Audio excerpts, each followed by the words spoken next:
What's up, students? How's it going? E aí, galera, tudo bem com vocês?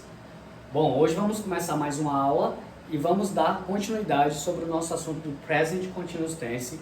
E hoje vamos ver a forma afirmativa e negativa e interrogativa juntos, andando lado a lado, viu, galera? Bom, nas aulas anteriores vocês viram a estrutura geral de um Present Continuous Tense, né? De uma frase, bem como quando é que a gente usa o verbo no ING, quais são as regras da escrita dele e também vocês viram aí a ideia principal que ele se passa.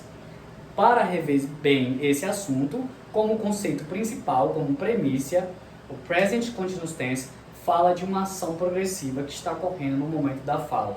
Ou seja, uma ação que ocorre no momento que eu estou falando ou algo que você está fazendo, né, em continuidade aí que você ainda não terminou de fazer. E também podemos usar o Present Continuous Tense para ações do futuro também, galera. Se eu falar, por exemplo, que eu estou viajando amanhã para São Paulo, como exemplo, eu posso sim usar o Present Continuous Tense. Eu posso muito bem falar I am traveling to São Paulo. Mesmo que não seja uma ação que eu esteja fazendo nesse momento, eu também posso usar esse tempo verbal para falar do futuro, tá? I am doing the dishes. Posso falar, eu estou lavando os pratos. Eu vou falar de uma ação, né, que eu vou fazer também aí agora, nesse exato momento. Então eu posso usar o Present Continuous Tense tanto para falar do presente como do futuro. E também eu posso falar de ações que estão se modificando no dia a dia. Como eu dei um exemplo para vocês, Brazil is getting hot. O Brasil está ficando quente, né? Então, essa é uma ação que está ocorrendo gradualmente e está modificando. Podemos também, então, usar o Present Continuous Tense para uma ação que está ocorrendo, um processo, tá, galera? Bom, sem mais delongas, a gente vai começar. Eu vou dar para vocês aqui no quadro algumas frases para vocês terem ideia de como é que eu faço a forma negativa e interrogativa.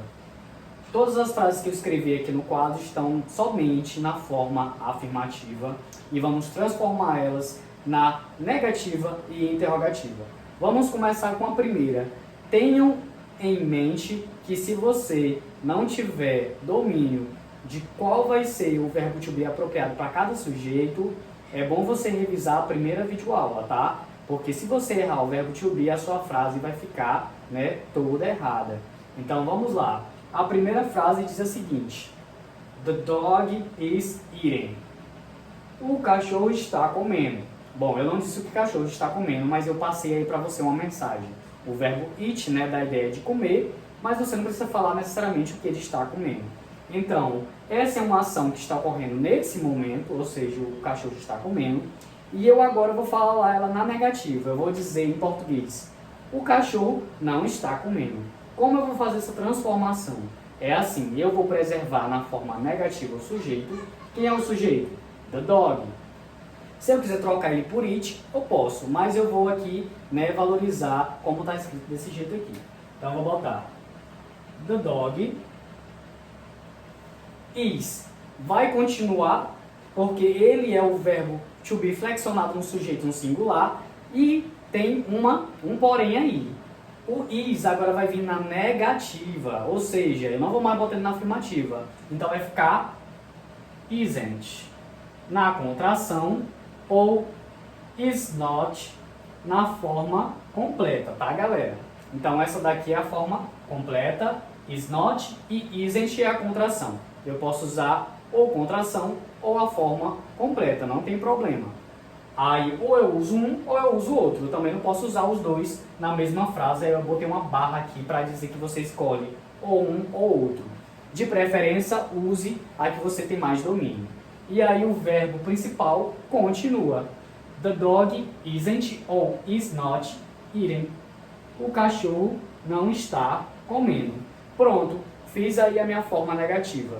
Eu não vou falar sobre a forma interrogativa agora. Eu vou apagar depois e vou fazer só a forma interrogativa para vocês terem aí uma informação bem limpa, tá?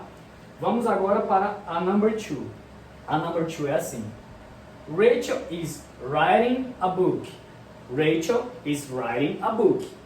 A Rachel está escrevendo um livro. como eu vou transformar essa frase na forma negativa. Então, sabemos que é negativo, o sujeito vai continuar no mesmo lugar. Preservo ele. Então, vai ficar Rachel.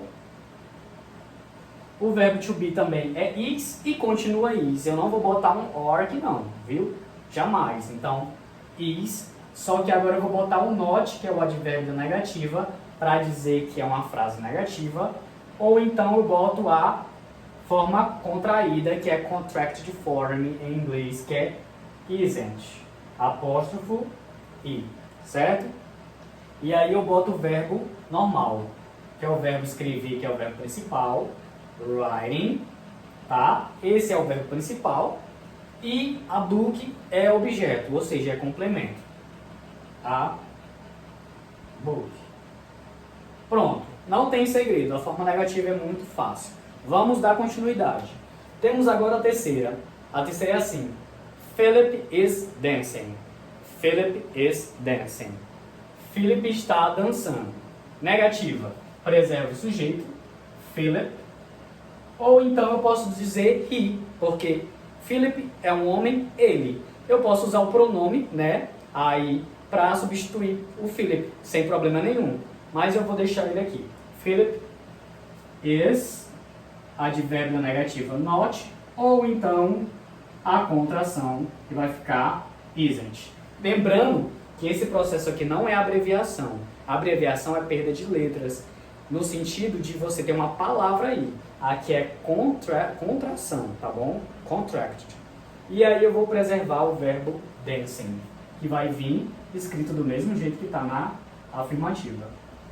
Pronto, fiz a minha frase negativa. Philip is not, ou então Philip isn't, dancing. Então, essa é a forma que eu posso usar, ou is not ou isn't para a contração. Usem uma das duas. Agora, a quarta questão é assim: I am speaking. I am speaking. Eu estou falando. É essa ação que estou fazendo agora. Eu estou nesse exato momento falando. I am speaking to you. Eu estou falando para você. Como é que vai ficar isso na negativa? O sujeito continua que é I, letra maiúscula. A letra maiúscula, capital letter. I am. Ou então, eu posso falar I'm, né? Com contração. Não tem problema, né? Apóstrofo e somente o M perde a letra A. E o verbo continua na forma que está aqui no ing, speaking.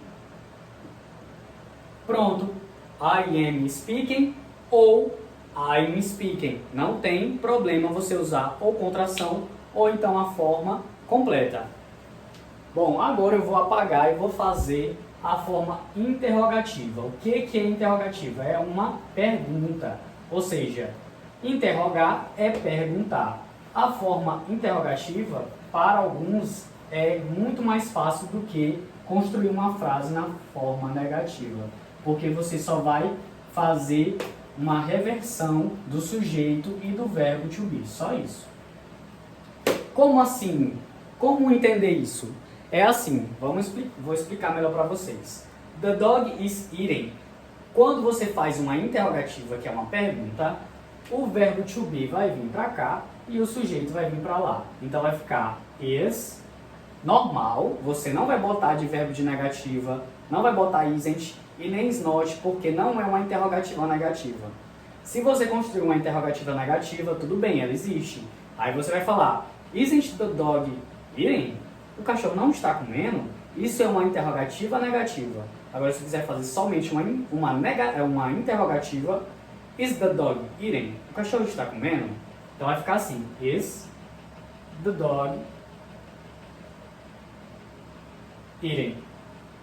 Então, is the dog eating? O cachorro está comendo? Criei aí a minha pergunta. A próxima, Rachel is writing a book. Para fazer uma pergunta, sujeito vai para lá, verbo to be vem para cá. Is Rachel writing a book? E aí eu boto o question tag, que é o ponto de interrogação.